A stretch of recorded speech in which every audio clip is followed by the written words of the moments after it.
Merci à tous les trois. Je vais faire une remarque sur vos trois interventions et puis je vous poserai rapidement une question à tous les trois et ensuite je laisserai la parole à ceux qui veulent la prendre. On voit bien que, si on part de l'idée, je pense, sur laquelle on est tous d'accord, qu'il y a un progrès humain, que cet allongement de la longévité constitue un progrès humain,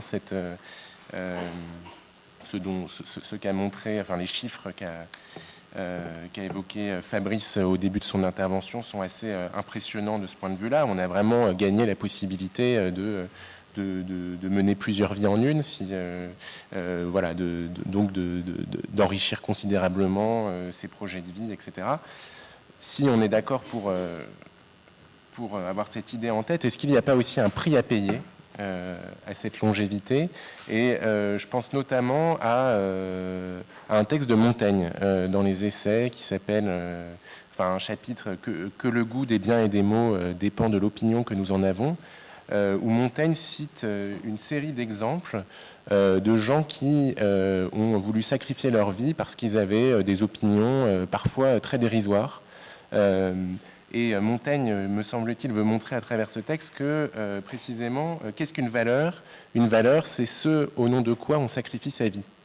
Donc une valeur éthique, c'est ce au nom de quoi on sacrifie sa vie. Alors, où je veux en venir avec tout ça, c'est d'abord à cette idée que est-ce qu'on peut donner une valeur objective au fait de vivre? C'est-à-dire, est-ce que c'est pas... voilà. Et la question plus concrète que je voulais vous poser, elle concerne, disons, les politiques de lutte contre les comportements à risque, ces sommes colossales qu'on peut dépenser pour gagner quelques années de vie, tous ces éléments-là, est-ce que finalement, ils ne rendent... Est-ce qu'on n'est pas dans un contexte social et culturel où il est d'autant plus difficile de poser des choix qui vont contre l'allongement de la vie, autrement dit de poser des valeurs personnelles. Et puis, autre question, est-ce que cet allongement de la vie, elle ne se fait pas aussi au détriment d'un accroissement des inégalités, c'est-à-dire toute cette, alors c'est peut-être très naïf d'un point de vue économique, mais toute cette manne économique que représente, toute cette manne financière que représente l'allongement de la vie, donc on l'a vu à travers la silver economy. Est-ce que c'est pas de l'argent aussi qu'on peut investir pour réduire les inégalités? Alors, pas forcément de santé, mais les inégalités sociales en général. Voilà, question très naïve et peut-être d'un non-économiste posée à des économistes. Et la question que je voudrais poser à Jean-Baptiste, qui peut commencer à ouvrir le bal des réponses, est-ce que ce discours sur l'empowerment que tu as évoqué, est-ce que c'est pas encore une façon de confier, c'est un peu une idée foucaldienne, hein, cette idée-là, mais de confier aux individus cette espèce de souci d'accroître encore leur longévité, d'être maître de leur vie, mais au fond on leur donne la maîtrise de leur vie pour encore prolonger finalement ce souci d'un accroissement de la longévité, puisque Foucault disait qu'il y a donc ce néolibéralisme, c'est précisément, s'appuie sur la liberté des individus, c'est-à-dire on fait des individus des êtres calculateurs, des auto-entrepreneurs d'eux-mêmes, des micro-entreprises qui vont essayer d'investir en eux-mêmes pour gagner de la longévité, etc. Donc voilà. Moi, ce que je dirais, c'est que le fait de donner le pouvoir à quelqu'un, c'est pas forcément lui donner le pouvoir de faire ce qu'on a envie, ou ce que la société a envie, ou ce qui est dans la moyenne de ce que la population souhaite, c'est lui donner la possibilité de faire ce qu'elle veut. Donc, si elle souhaite réduire son temps de vie consacré, son pouvoir à prendre des risques, puisque tu en as parlé juste avant, et c'est quelque chose que j'ai pas mentionné, mais que j'avais écrit. Pour moi aussi, donner la possibilité aux personnes d'avoir du pouvoir, c'est leur donner la possibilité de refuser les solutions qu'on leur propose, c'est leur donner la possibilité de prendre des risques. Je souhaite rester à domicile alors que j'ai plus de risques à domicile, j'ai des risques de faire des chutes plutôt que d'aller en résidence autonomie ou en EHPAD. Je souhaite pouvoir sortir de chez moi, ne pas être enfermé chez moi, même si j'ai le risque de chuter en sortant. Ou des tas d'autres choses. Du côté des patients, par exemple, je je sais qu'une greffe est possible et sans greffe, je risque de mourir, mais je peux faire le choix aussi de ne pas être greffé. Donc en fait, pour moi, on peut le voir comme tu le proposes, mais on peut aussi complètement l'imaginer comme juste le pouvoir de faire ce qu'on a envie de faire. Merci beaucoup. Je complète juste en disant que Fabrice Zil avait fait une intervention à l'Université d'été sur ce à quoi nous tenons, et pour un peu prolonger ce que je disais sur les valeurs. Voilà, donc je te laisse répondre si jamais tu veux. Je vais rebondir sur l'idée de norme sociale, c'est-à-dire est-ce que si ça devient à ce point une valeur prégnante, est-ce que ça devient difficile de poser des choix contre cette valeur ? Ça me fait penser un peu au débat qu'il y a eu à propos du diagnostic prénatal et du diagnostic préimplantatoire, où certaines associations de parents handicapés se sont opposées à l'extension du DPN et du DPI en disant que ce sont des dispositifs qui aboutissent à dévaloriser la vie des personnes qui ont des incapacités. Et du coup, la question que je me pose, c'est dans ce mouvement où on introduit une scission entre un bien vieillir et un mal vieillir, et on a une telle valorisation de ce bien vieillir, y compris dans les mots, avec quelle chance on continue d'avoir de penser qu'il faut investir socialement dans l'accompagnement, dans le fait de bien vivre avec des incapacités physiques, sensorielles, cognitives. Donc moi je l'entends comme ça, c'est-à-dire que on le constate, ce mouvement, il est très puissant en faveur de retarder la survenue des incapacités. Il y a toutes ces politiques sur ce qu'on appelle en gériatrie la fragilité, c'est-à-dire ou la pré-fragilité, des moments où la personne n'est plus tout à fait robuste, mais elle est encore loin d'être dépendante et on repère des facteurs et on se dit justement, et il y a un argument économique derrière, c'est que là on peut encore agir, et là économiquement ça vaut le coup d'agir parce qu'on va pouvoir avoir un effet et retarder la survenue des incapacités. On voit bien que ce mouvement est très puissant, mais quelle chance on se donne encore de penser que vieillir avec des incapacités importantes, c'est encore une vie digne d'être vécue. Bon, est-ce qu'on ne disqualifie pas totalement ce type d'existence ? Moi, ça m'inquiète un peu, et ça m'inquiète d'autant plus que, on est obligé d'avoir une appréhension historique des choses. C'est-à-dire qu'on ne peut pas débattre de ça aujourd'hui comme on l'aurait fait il y a 50 ans. De ce que je comprends, la façon dont je me représente les choses, c'est que la génération du baby-boom fait en gros une bosse sur la pyramide des âges et qu'elle est en train de remonter puisque cette génération vieillit. Bon. On va avoir une pression très forte sur les générations antérieures de financement de la retraite, de financement de la perte d'autonomie de ces personnes avec des générations qui sont moins nombreuses derrière.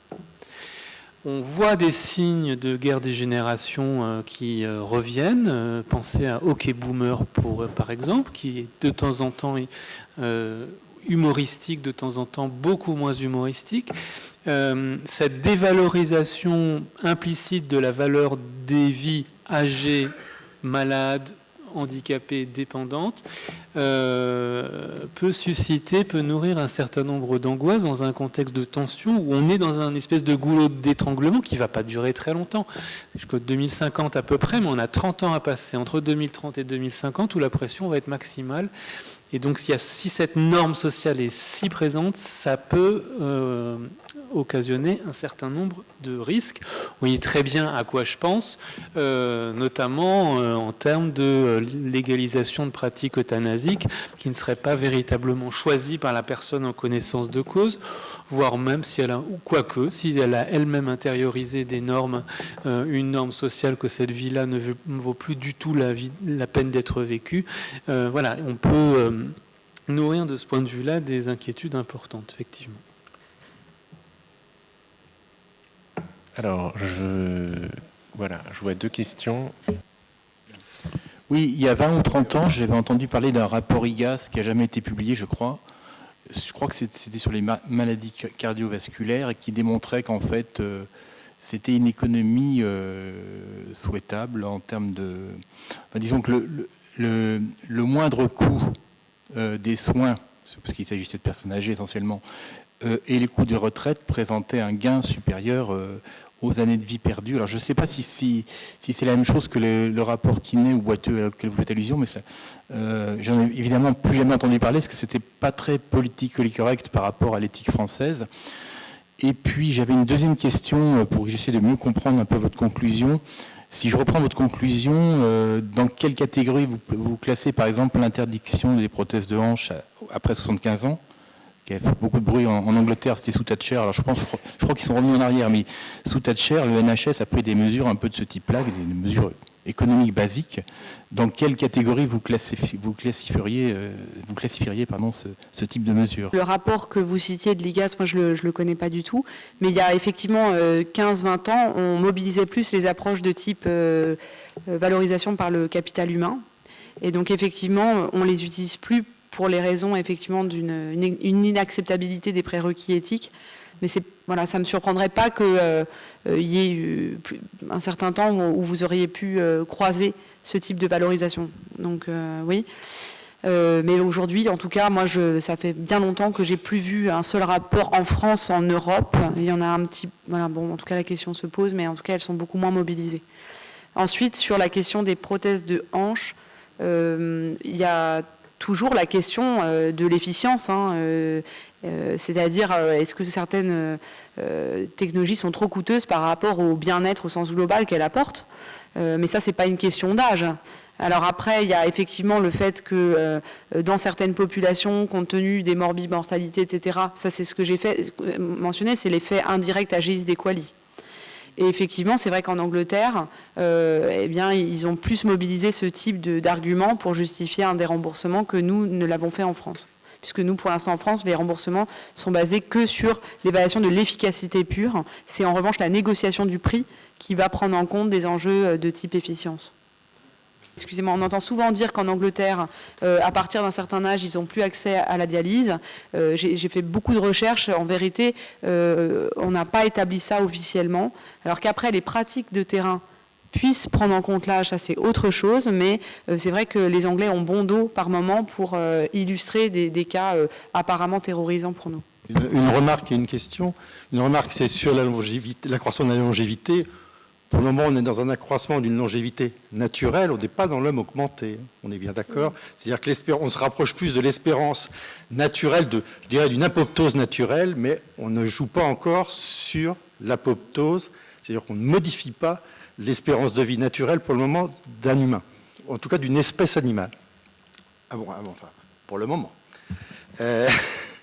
Deuxième chose, voilà, l'espérance de vie de l'homme, voilà, on se rapproche plus de sa mort, entre guillemets, apoptoïque, définie par une certaine horloge biologique. On n'a pas augmenté l'horloge biologique pour le moment, en tout cas sur le plan génétique. Par contre, je voulais la question sur le périmètre des dispositions à payer. C'est-à-dire quel périmètre vous donnez à ça? C'est l'Île-de-France, la France. Je dis ça surtout par rapport au problème de l'immigration, des migrants. Ça veut dire que quand vous donnez une valeur tutélaire à 3 millions d'euros pour une vie, je veux bien l'entendre sur un point économique, sur un plan moral on dira, mais sur un plan économique, mais quel est le périmètre de ça? Est-ce que ce prix à payer est universel? C'est une disposition à la limite que j'appliquerai à l'universalité, ou est-ce que c'est une définition que je vais arriver à Paris et sa banlieue? Enfin, excusez-moi d'être un peu comme ça.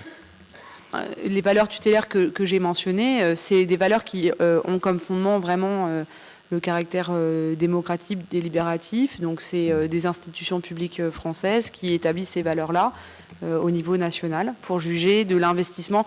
Typiquement, elles vont être utilisées pour se demander est-ce qu'on construit une autoroute, est-ce qu'on construit un chemin TGV, est-ce qu'on sacrifie un écosystème d'un marécage avec ce que ça implique. Voilà, c'est dans ce type-là d'investissement qui représentent des sommes importantes qu'on va chercher à valoriser les bénéfices, parce qu'aujourd'hui, ça peut paraître choquant d'utiliser ce genre d'outils, hein, je l'entends parfaitement, mais ils ont été proposés parce que ne pas prendre en compte les bénéfices en santé, c'est dommage. C'est-à-dire de montrer que les coûts que représente la construction d'une route, que les coûts que représente la préservation d'un écosystème, sans dire que derrière, ça apporte ce que notre collègue ce matin a présenté comme des externalités positives, c'est dommage. Donc c'est vraiment dans cette perspective-là, au départ, que ces valeurs tutélaires, elles ont été proposées. C'était pour essayer de montrer les avantages de certains investissements et la rentabilité naturelle que pouvaient avoir des investissements en apparence très coûteuses, donc sur tout le territoire national français. Mais elle n'a pas de valeur universelle. C'est la France qui décide ça, comme d'autres pays ont leurs propres valeurs. Voilà. Oui, je voulais rebondir sur ce que vous disiez tout à l'heure. On a parlé de la bulle, finalement, dans la pyramide des âges, la bulle des baby-boomers. Effectivement, il va y avoir des tensions. On a parlé de l'Angleterre et des prothèses de la hanche, mais il y a pire que ça. On a parlé de déremboursement. Mais au-delà du déremboursement, moi j'ai à l'esprit quelque chose qui s'est passé il y a quelques années en Angleterre, où un malade du cancer n'a pas été opéré. On ne lui a pas dit on ne va pas vous rembourser, on lui a dit on ne vous opère pas parce que vous avez refusé de vous arrêter de fumer.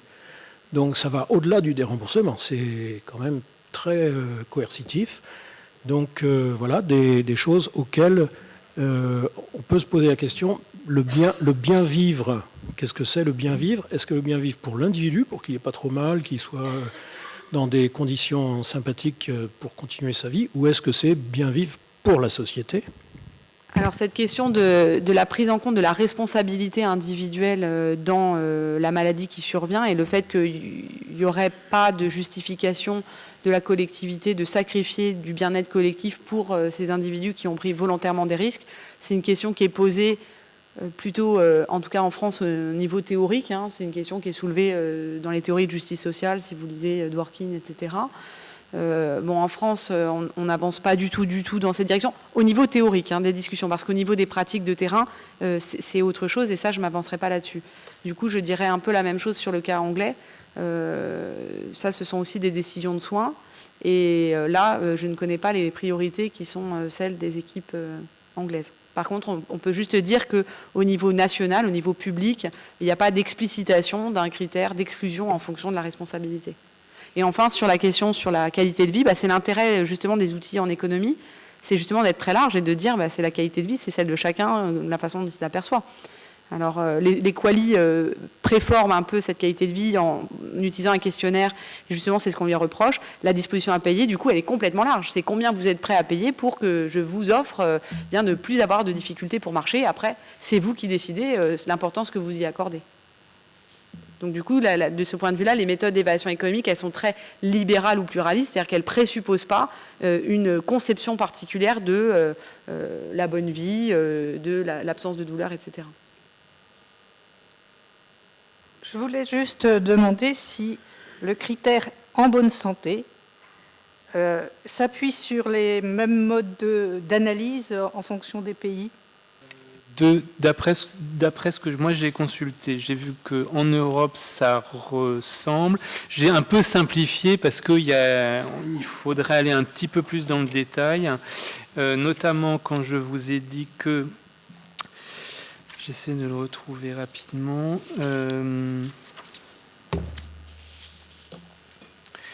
Oui, sur les différences d'espérance de vie en bonne santé entre les cadres et les ouvriers, il y a l'espérance de vie sans limitation fonctionnelle, l'espérance de vie sans dépendance. Donc voilà, il y a plusieurs niveaux de pas en bonne santé qui sont pris en considération, qui ne sont pas les mêmes. Mais moi, j'ai quand même le sentiment que de plus en plus, ces indicateurs s'internationalisent, il me semble. Mais je ne suis pas du tout un spécialiste de ces calculs-là. Alors, en général, souvent, on utilise des questionnaires communs aux différents pays. Par exemple, pour le QALY, c'est le Q5D qui est un questionnaire commun avec les mêmes dimensions qui sont posées. Par contre, pays par pays, on interroge les individus sur l'arbitrage entre les différentes dimensions. Ça veut dire qu'on va bien admettre que, par exemple, en France, on peut accorder plus d'importance aux capacités fonctionnelles qu'à la souffrance psychique ou inversement. Donc, en fait, on va utiliser des questionnaires communs. Donc, on va identifier des dimensions qui sont génériques, mais par contre, on va bien interroger pays par pays les individus pour savoir ce qui compte le plus pour eux. Et donc les spécificités culturelles, elles vont bien être prises en compte, mais dans la limite de ces dimensions pré-identifiées.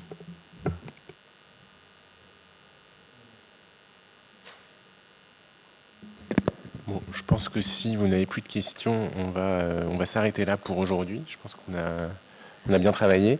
Je remercie encore une fois Fabrice Exil, Jean-Baptiste Faure et Clémence Thébault pour cette table ronde. Et je vous remercie au nom de toute l'équipe d'organisation, donc Fabrice Exil, Clémence Thébault et Sandrine Dufour-Kiplin d'être venus à cette journée, qui était, je pense, en tout cas un plaisir pour nous. Voilà. Merci beaucoup.